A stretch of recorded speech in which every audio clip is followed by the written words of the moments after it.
మల్ల యాదవ్ గారు. బీజేపీ నుంచి రవికుమార్ గారు జాయిన్ అయ్యారు. రవికుమార్ గారు వినిపిస్తోందా? రవికుమార్ గారు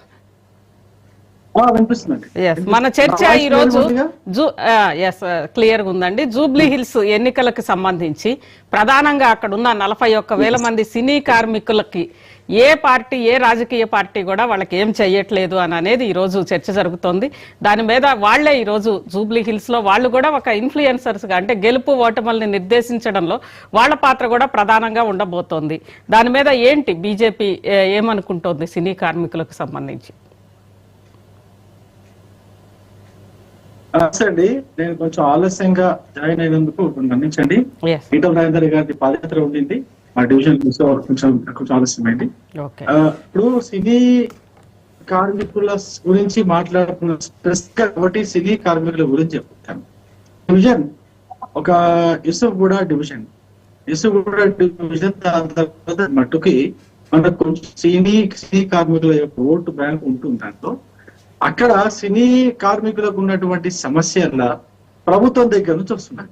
ప్రభుత్వంలో ఎవరున్నా కూడా, అది బీఆర్ఎస్ ప్రభుత్వం కావచ్చు, కాంగ్రెస్ ప్రభుత్వం కావచ్చు, సినీ కార్మికులకు రకరకాలైనటువంటి హామీలు ఇచ్చి వాళ్ళను మోసం చేసి వాళ్ళ ఓట్లు వేయించుకొని వాళ్ళ యొక్క పాపులారిటీని వాడుకొని వాళ్ళ యొక్క పాపులారిటీ ద్వారా కూడా ఓట్లు పొంది మోసం చేసేదే తప్ప కాంగ్రెస్ పార్టీ కావచ్చు, అటు బీఆర్ఎస్ పార్టీ కావచ్చు, ఎవరు కూడా సినీ కార్మికులకు న్యాయం చేయలేదు.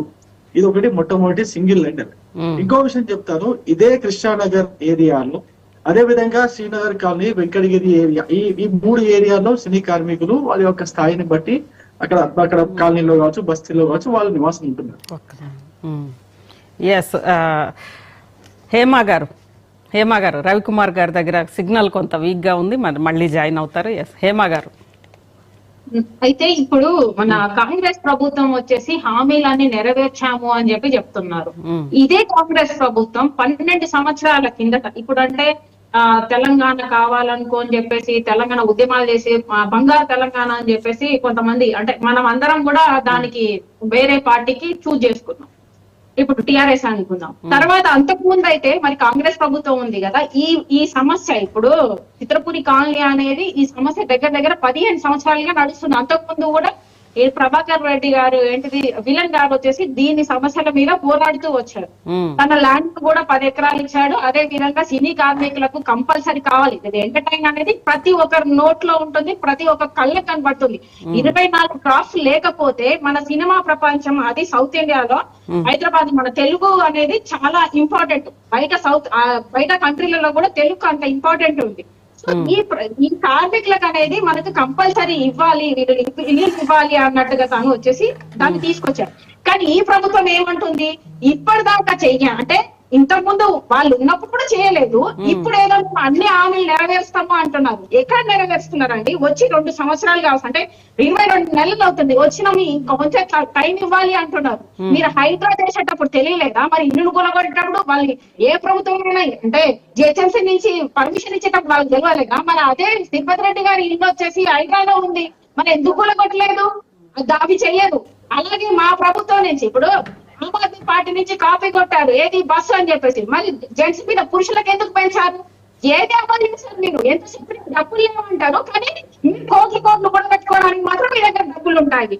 ఆ ప్రభుత్వం వచ్చేసి ప్లస్ లో పెట్టి పోయాము అని చెప్పేసి ఆ ప్రభుత్వం చెప్తుంది. మీరేం చేస్తారు? మా దగ్గర డబ్బులు లేవు అంటున్నారు. ఇప్పుడు ఇంతకు ముందు ఆ సార్ మాట్లాడినట్టుగా యూరియా గురించి మాట్లాడుతున్నారు. యూరియా అనేది సెంట్రల్ ప్రభుత్వం మీద ఎలా పెడతారండి మీరు?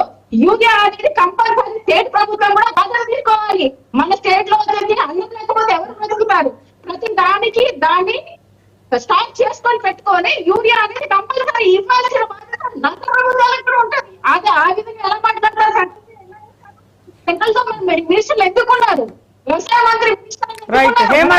హేమ గారు మనం అంటే ప్రతిరోజు సమస్యల మీద మాట్లాడతాం. ఈ రోజు ఎక్స్క్లూజివ్ గా సినీ కార్మికుల గురించి మనం మాట్లాడుకుందాం. సినిమా రంగానికి ఇప్పుడు 3,000 కోట్ల స్కామ్ అయిందండి. 3,000 కోట్ల స్కామ్ లో వల్లభనేని అనిల్ గారు వచ్చేసి డైరెక్ట్ గా ఏ వీడియో చూసుకున్నా కూడా తలసాని శ్రీనివాస్ యాదవ్ కి 200 కోట్లు ముట్టినాయని చెప్పి చెప్తూ ఉంటాడు. మరి దాని మీద ఇప్పటిదాకా ఎందుకు వచ్చేసి దాన్ని వచ్చేసి బయటికి తీసుకురాలేదు? ఎంతవరకు కోట్లనే ఉన్నాయి. మరి దాని మీద ఎందుకు వచ్చేసి ఎంక్వైరీ వేయలేకపోయారు? వల్లభనేని మళ్ళీ బయటికి తీసుకొచ్చారు. అంటున్నారు.